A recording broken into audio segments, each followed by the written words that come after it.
Effectuer un volontariat en Inde, c'est s'exposer à un choc culturel assez important, parce qu'en fait c'est une des civilisations les plus anciennes, qui a en fait un fort aspect religieux, beaucoup de fêtes, beaucoup de rituels, etc. sur place. Ça reste aussi un pays qui est très très pauvre, avec une population très dense. Donc on a chacun son image de l'Inde, donc pour certains ce sera vraiment l'architecture, etc.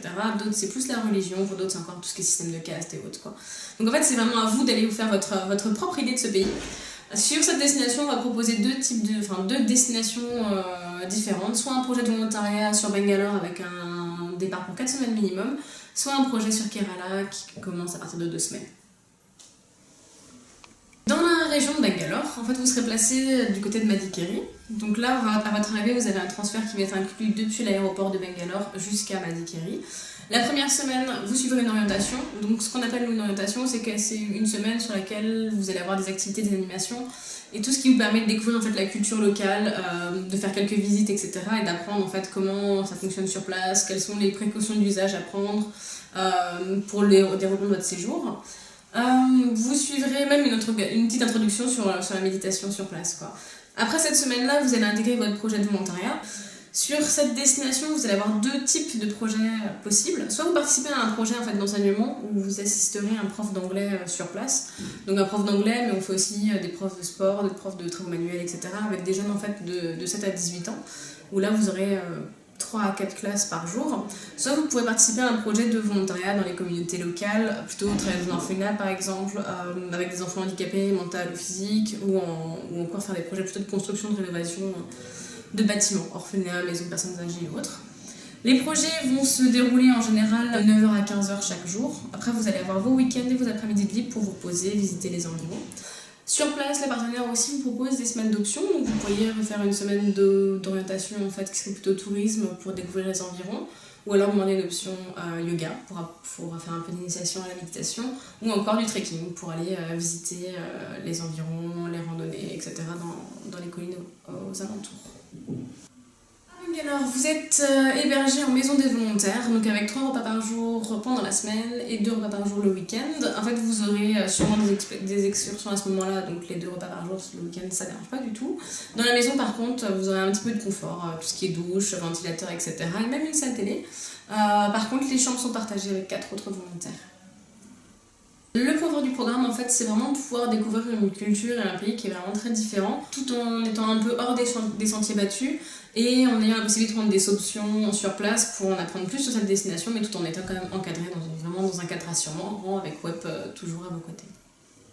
Pour ce programme, vous devez être âgé de minimum 16 ans et avoir au moins un niveau intermédiaire inférieur en anglais, ce qui correspond en fait à un niveau A2 sur l'échelle européenne. Bien sûr, si vous avez plus, c'est aussi bien.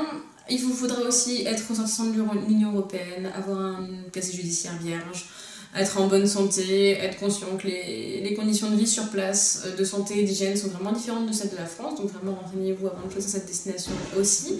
On vous demandera d'avoir le dossier complet au moins un mois avant la date de départ souhaitée, sachant que sur l'Inde, vous allez avoir une demande de visa à faire, donc vous y prenez vraiment pas en dernière minute. Également, sur ce projet-là, en fait, vous êtes autorisé et participer à partir de 16 ans, mais uniquement à condition que vos parents signent une autorisation parentale, comme quoi vous participez à un programme d'adulte, puisque ce programme et son encadrement sont prévus à la base pour des 18 ans et plus. Pour vous inscrire à ce programme, en fait, c'est assez simple. Il vous suffit d'aller sur le site internet de Web, dans la rubrique du programme qui vous intéresse, donc sur l'Inde, soit Bangalore, soit Kerala. Réaliser un devis en ligne en indiquant bien sûr votre âge, les dates de départ, votre niveau à peu près d'anglais, et ensuite à la fin verser un acompte de 65 € pour ce programme.